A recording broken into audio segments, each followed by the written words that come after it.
తెలంగాణలో ఇవాల్టి నుంచి చలి తీవ్రత మరింత పెరగబోతోంది. దీంతో జాగ్రత్తగా ఉండాలని అధికారులు హెచ్చరిస్తున్నారు. ఇప్పటికే కొన్ని చోట్ల సింగిల్ డిజిట్ కి టెంపరేచర్ పడిపోవడంతో నరకం చూస్తున్నారు. మొన్నటి వరకు ఎండాకాలాన్ని తలపించింది వాతావరణం. పెతాయ్ తుపానుతో చలి మళ్లీ పుంజుకుంది. చలి పంజాకు తెలుగు రాష్ట్రాల్లో మృతుల సంఖ్య 30కి చేరుకుంది.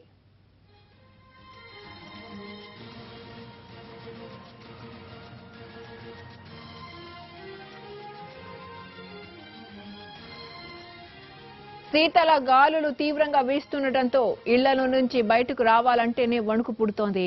అటు ఉత్తర భారత నుంచి వీస్తున్న గాలుల ప్రభావం తెలంగాణలో తీవ్రంగా ఉంది. అలాగే తుపాను ప్రభావంతో 2 రోజులుగా సూర్యుడు కనిపించడమే మానేశాడు.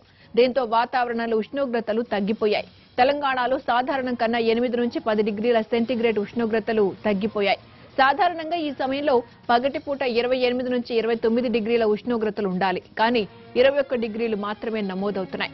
హైదరాబాద్ లో మధ్యాహ్నం 20 డిగ్రీలు నమోదైతే రాత్రి 10 దాకా పడిపోయింది.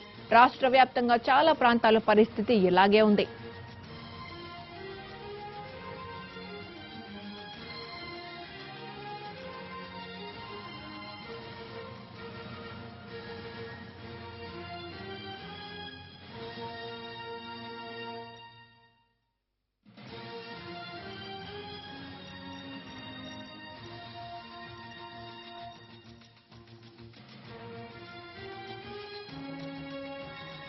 ముఖ్యంగా ఆదిలాబాద్ అయితే నిలువెల్లా వణికిపోతోంది. ఏజెన్సీల పరిస్థితి మరీ దారుణంగా ఉంది.